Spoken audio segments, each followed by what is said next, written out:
오늘은 새 계명을 실천하는 공동체라는 제목으로 말씀을 나누겠습니다.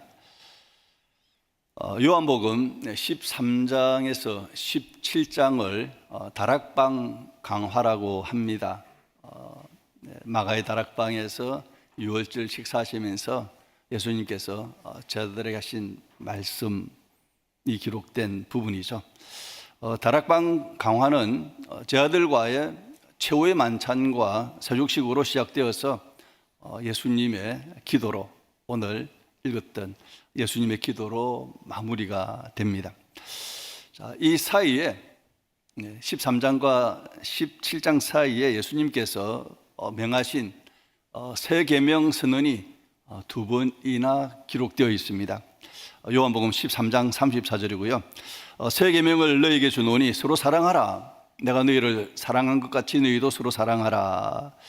자, 이 새 계명을 요한복음 15장에서 다시 한번 반복합니다. 내 계명은 곧 내가 너희를 사랑한 것 같이 너희도 서로 사랑하라 하는 이것이니라. 이 새 계명을 두 번 반복한 것은 우연이 아닙니다. 예수님께서 가장 남기고 싶으셨던 핵심이기 때문이죠. 그리고 다락방 강화 전체를 관통하는 핵심 주제가 있습니다. 요한복음 13장에서 17장까지 걸친 다락방 강화에서 핵심 주제를 찾는다면 무엇일까요? 그것은 제자들을 향한 예수님의 사랑입니다. 예수님의 사랑. 요한복음 13장 1절 다락방 강화를 시작할 때 이렇게 기록하고 있죠. 세상에 있는 자기 사람들을 끝까지 사랑하시니라. 다락방 강화를 시작하는 첫 절이 바로 예수님의 끝없는 사랑이 펼쳐지고 있음을 말한 겁니다. 자, 예수님은 사랑하기 힘든 제자들을 끝까지 사랑하셨습니다. 때로는 우리 자식이라도 끝까지 사랑하기 힘든 그런 마음이 들 때가 있죠.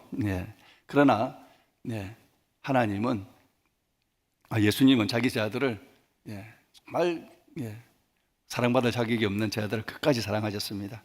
요한복음 13장은 제자들의 발을 씻겨주심과 또 가룟 유다까지 품으시는 예수님의 사랑을 기록하고 있습니다.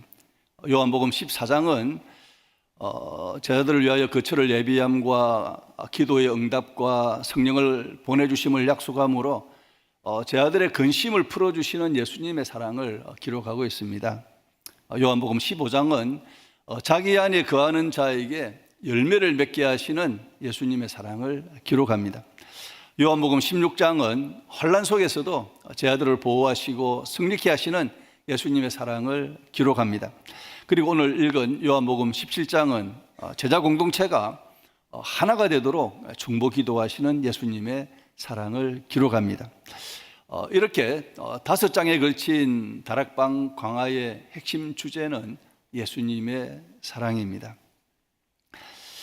예수님은 아낌없는 자기의 사랑을 받는 제자 공동체에게 서로 사랑하라는 새 계명을 주셨습니다.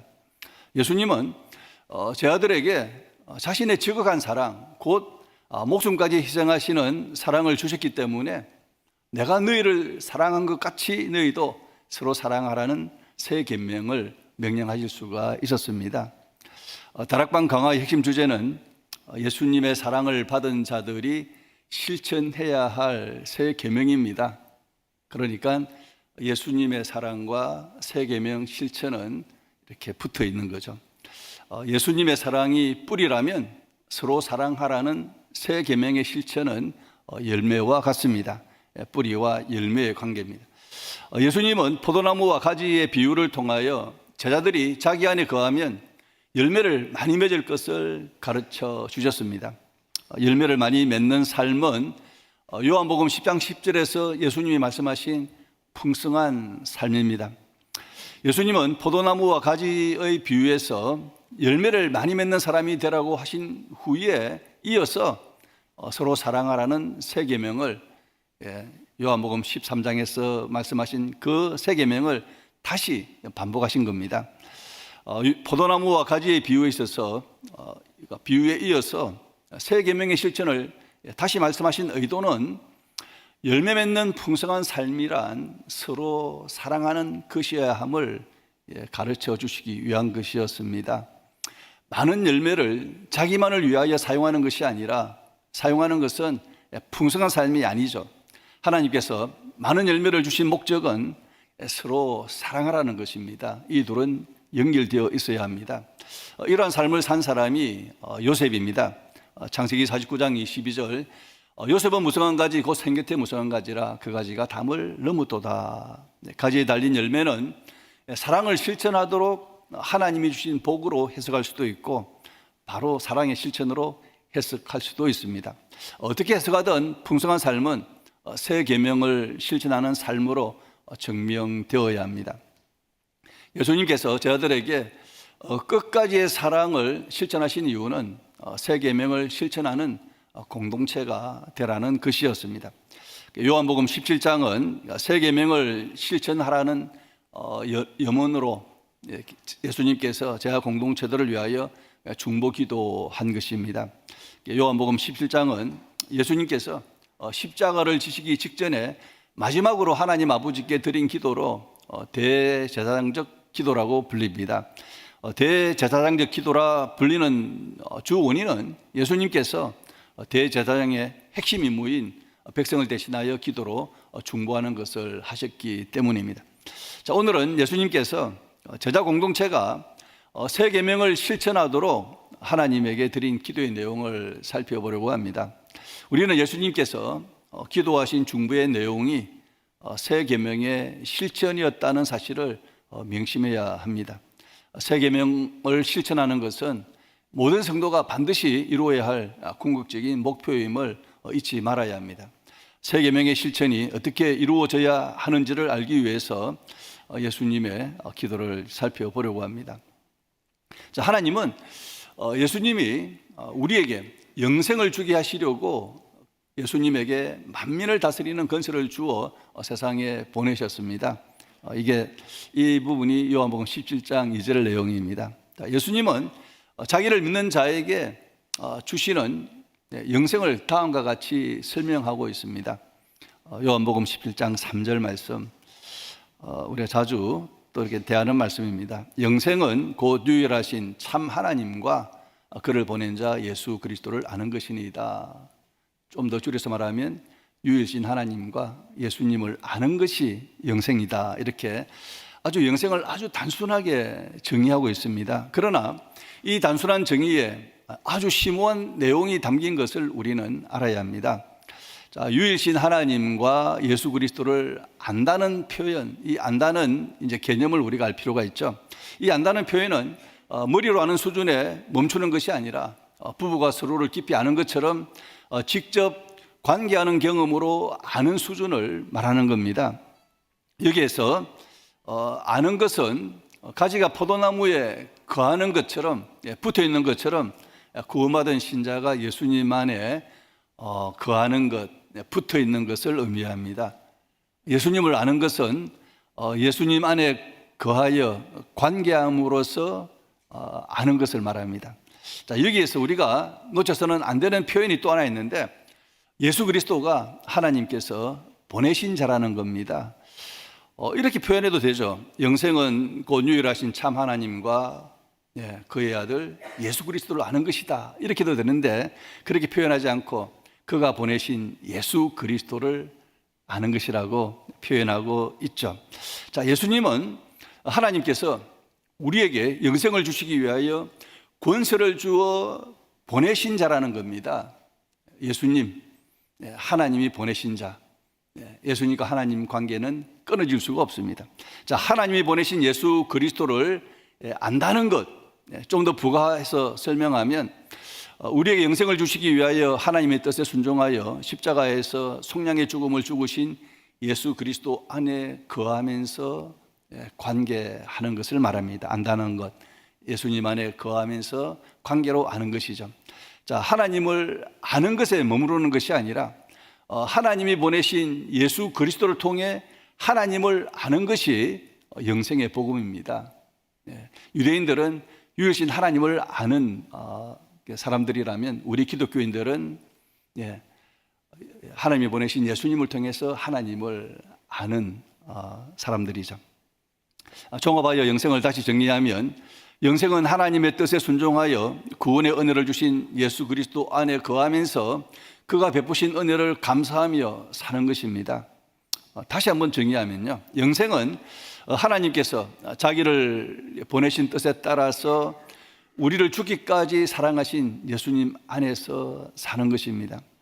우리가 영생을 받은 자라는 것을 안다면, 우리가 십자가에서 죽기까지 예수님의 사랑을 받은 자라는 것을 안다면, 그리고 예수님 안에 거하면서 예수님이 주시는 사랑을 지속적으로 받고 있는 것을 안다면, 우리 안에 새 계명을 실천할 수 있는 능력이 주어진 겁니다.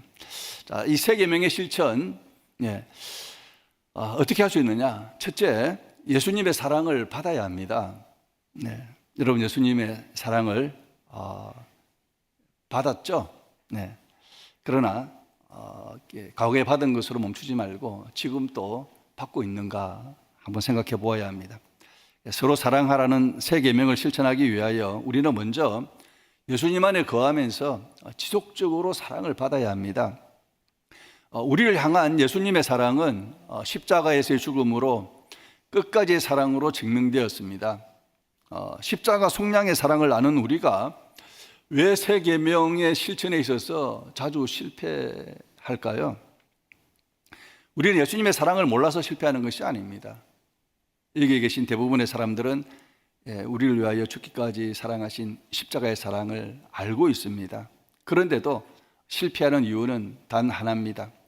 그 사랑 안에 지속적으로 머물러 있지 않기 때문이죠. 우리의 모습이 예수님에게 붙어 있다가 떨어짐을 반복하기 때문입니다. 포도나무와 가지 비유에서는 가지는 예수님께 딱 붙어 있으면 계속 붙어 있는데, 우리의 모습은 이 예배 시간에 붙어 있다가 또 교회 밖을 나가면 또 떨어졌다가 붙었다 떨어졌다, 이런 모습을 보일 때가 많죠. 예배 시간에는 붙어 있으나 삶에서는 떨어져 있지 않습니까? 기도할 때는 붙어 있으나 또 삶에서는 떨어져 있지 않습니까? 십자가 속량의 사랑을 받은 우리는 예수님 안에 거하면서 예수님의 사랑을 지속적으로 받아야 새 계명을 실천할 수 있습니다. 자, 요셉은 만민을 유익하게 하는 삶을 산 본이라는 것을 말씀을 드렸습니다.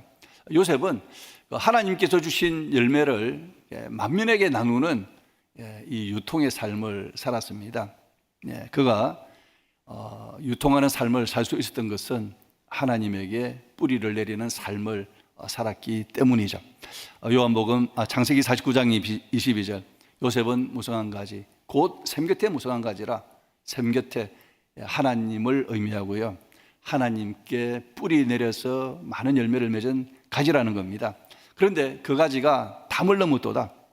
자, 요셉이 열매를 많이 맺는 가지가 될 수 있었던 것은 그의 뿌리를 샘에, 곧 하나님에게 깊이 내렸기 때문이었습니다. 자, 요셉은 17세의 나이로 애굽의 노예로 팔려간 자였습니다. 정말 앞이라고는 한치도 보이지 않는 절망적인 상황이었지만 하나님께 지속적으로 뿌리를 내림으로써 하나님께서 베푸시는 은혜로 형통했던 자가 요셉입니다. 하나님께 지속적으로 뿌리 내리는 소통이 있었기 때문에 요셉은 형통의 복을 받았고 결국 그 형통을 만민에게 유통할 수가 있었습니다. 자, 요셉처럼 이웃을 사랑하는 삶을 실천하려면 먼저 예수님 안에 지속적으로 뿌리를 내리는 삶, 곧 예수님 안에 거하면서 부단히 소통하는 삶을 살아야 합니다. 우리가 예수님으로부터 받은 넘치는 사랑으로 차고 넘치는 여유가 있어야 새 계명을 실천할 수가 있습니다. 받은 바 사랑이 말라가고 있다면 그 사랑을 실천할 수가 없죠. 우리는 새 계명을 실천하는 여유가 있을 만큼 예수님의 지속적인 사랑을 받고 있는지 살펴보아야 합니다. 이를 위하여 우리는 의식하면서 예수님 안에 머물러 있는 시간이 얼마나 되는지를 점검해야 합니다. 나는 하루 중 얼마나 예수님을 의식하며 살아가고 있습니까? 나는 사랑을 받으려고 예수님에게 나아가는지, 아니면 단지 문제 해결만을 위해서 예수님에게 나아가는지 살펴보아야 되겠죠. 예수님을 의식하고 집중하는 시간에 예수님의 사랑이 우리 안에 흘러 들어옵니다. 사랑은 우리가 이웃에게 나눠줄 수 있는 사랑은 내가 만들어내는 게 아닙니다. 내 안에서 생성되는 것이 아니라 예수님에게서 흘러 들어오는 것이죠. 그래서 우리는 사랑하려고 애쓰기 전에 예수님 안에 부단히 머무는 자가 되시기를 축원합니다. 세 계명의 실천, 먼저 예수님의 사랑을 받아야 합니다.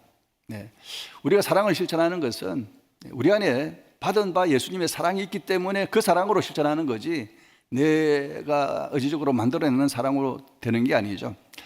그리고 두 번째는 받은 사랑을 받았으니 이제 흘려보내는 겁니다.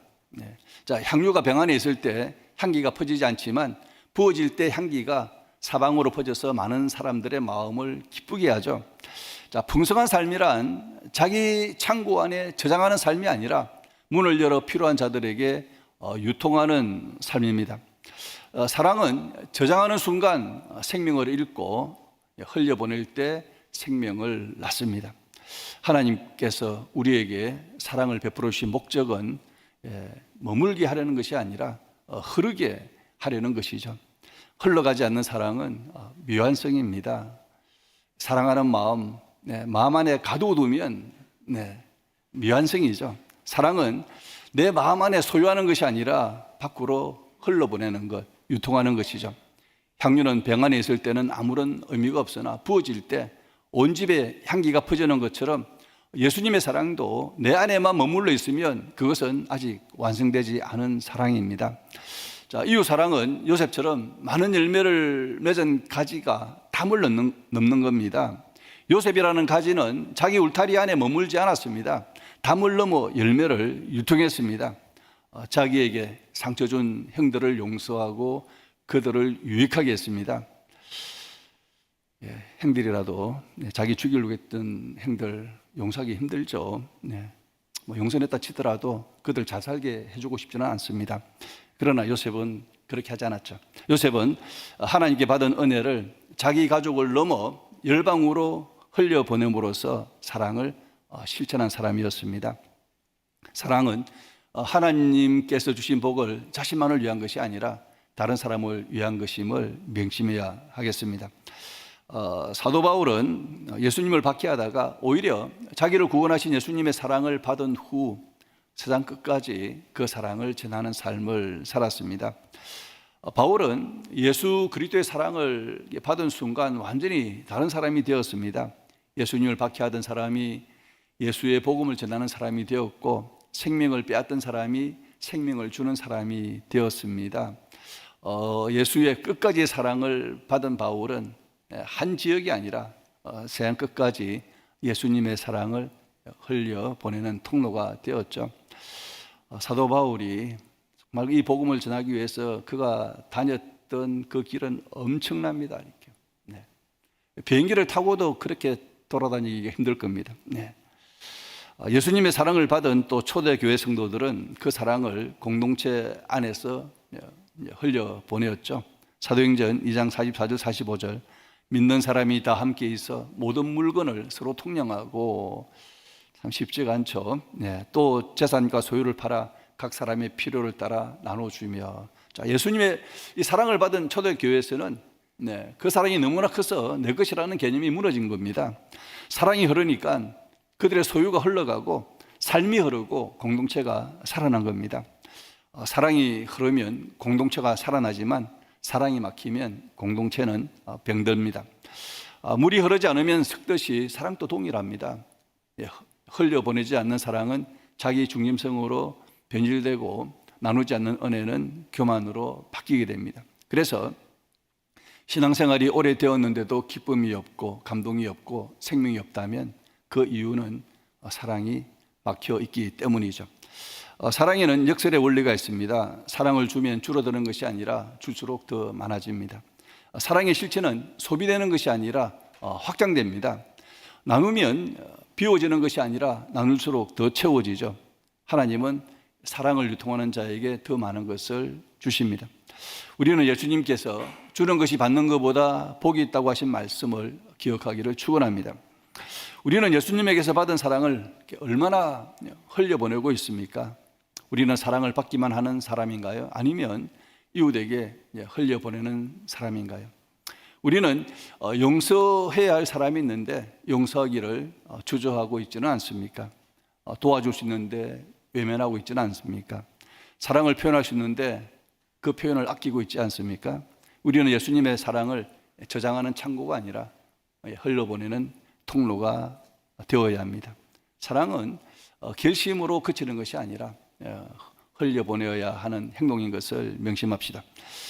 세 계명의 실천, 우리가 받은 사랑을 이제 흘려보내야 되는데 이제 우리 공동체 안에 흘려보낼 때 하나가 됩니다. 받은 사랑을 이제 흘려보낼 때 공동체가 하나가 되죠. 예수님은 제자 공동체가 하나 되기를 하나님께 기도했습니다.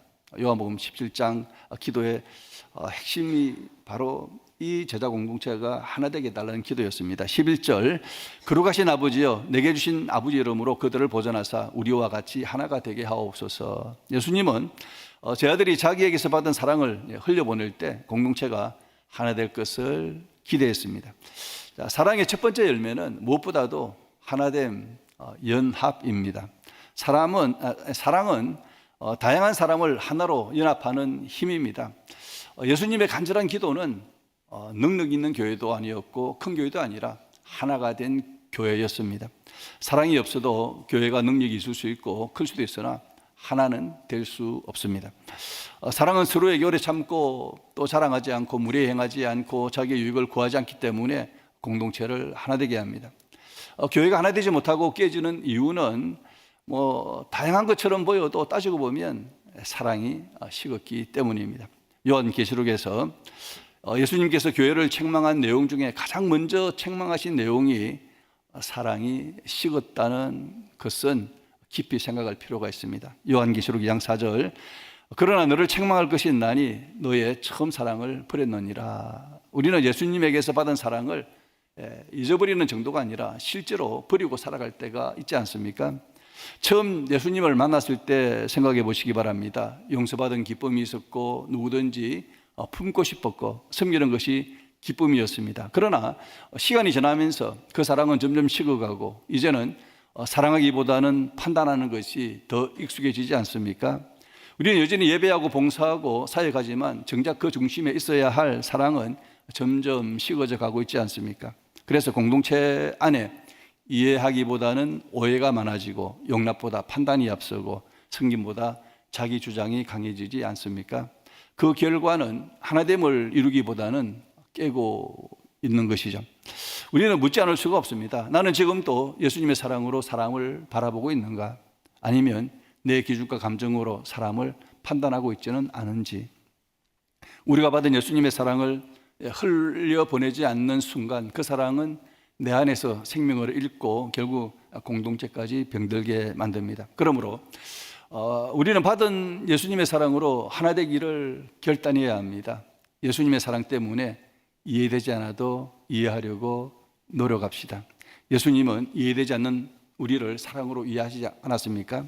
예수님의 사랑 때문에 상처를 받았어도 먼저 용서합시다. 예수님은 자기에게 끝없이 상처를 준 우리를 용서하셨죠. 예수님의 사랑 때문에 내 기준보다 관계를 우선하고 옳음을 주장하기보다 사랑을 선택합시다. 우리는 예수님의 사랑을 많이 받은 자라는 것을 깊이 인식함으로써 자신을 주장하지 않고 예수님께서 기도하신 대로 공동체의 하나됨을 이루는 자가 되기를 축원합니다. 이 세 계명의 실천, 먼저 예수님의 사랑을 받아야 하고요. 받았다면 그 사랑을 내 안에 쌓아두지 말고 이제 흘려 보내야 되는데, 우리가 이 사랑을 흘려 보낼 때 제자들 공동체 안에서는 하나가 되는 일이 일어나고, 이 사랑을 밖으로 세상으로 흘러 보낼 때는 그들에게 복음을 전하는 모습으로 그들이 복음을 듣고 공동체 안으로 들어오는 일이 일어나게 됩니다. 자, 제자 공동체는 예수님에게서 받은 사랑을 나누며 하나가 되어야 하는 곳일 뿐만 아니라 사랑을 전하는 사명을 가진 공동체가 되어야 합니다. 예수님께 받은 사랑을 흘려보내는 것, 또 하나의 중요한 길은 그 사랑을 알지 못하는 불신자들에게 복음을 전하는 것이죠. 네. 예수님은 자기의 사랑을 받은 제자 공동체가 그 속에 들지 않은 자들, 곧 불신자들도 제자 공동체에 소속되어 하나 되기를 기도하신 겁니다.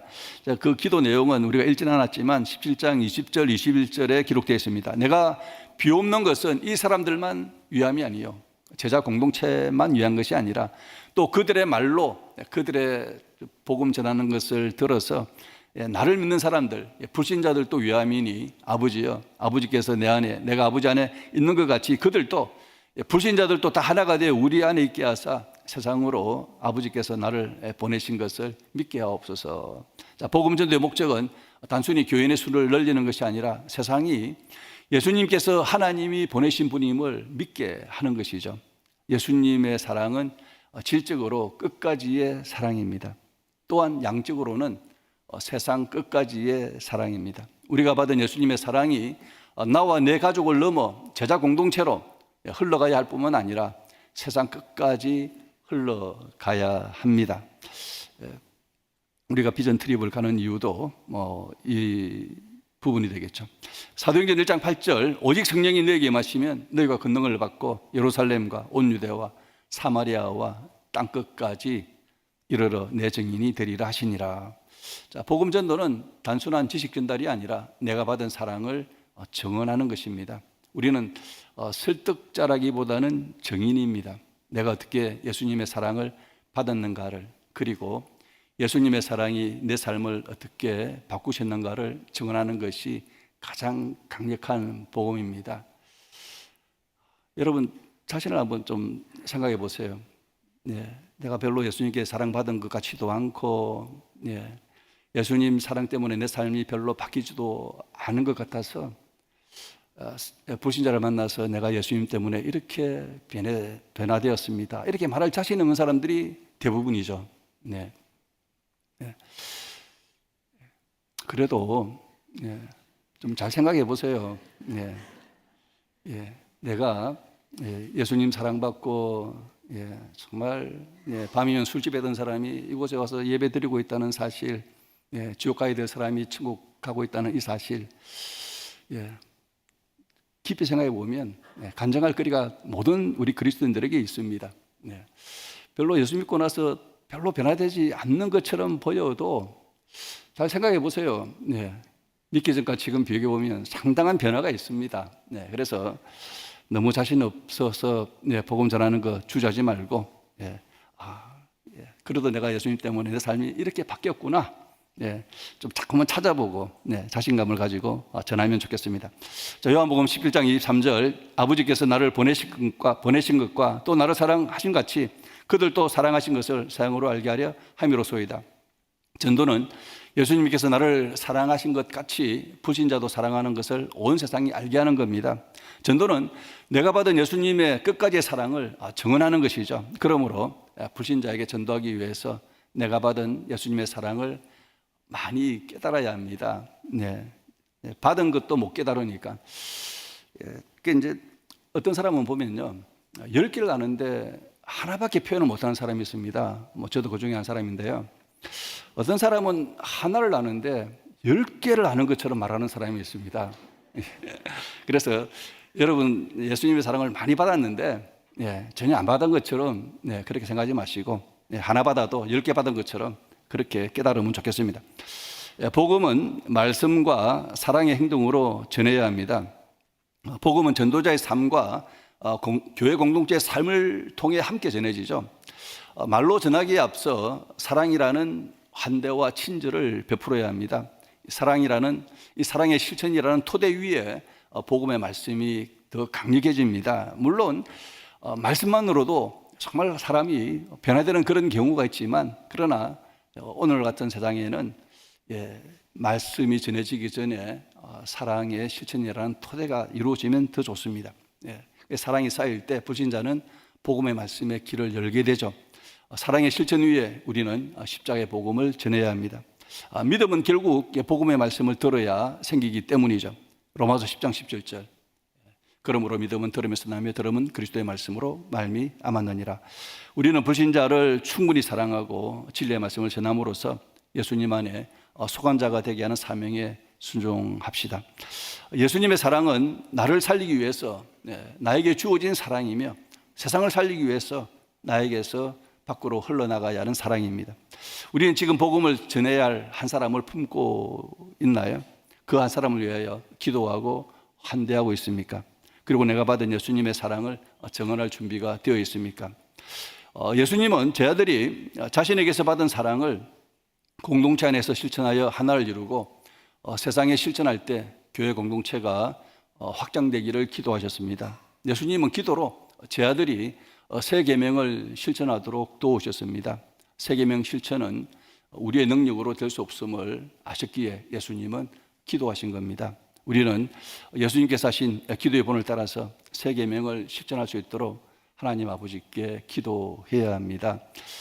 우리가 하나님에게 기도할 때 우리 안에 계시는 성령님이 새 계명을 실천하는 의지와 능력을 주시는 것을 믿으시기를 주님 이름으로 축원합니다.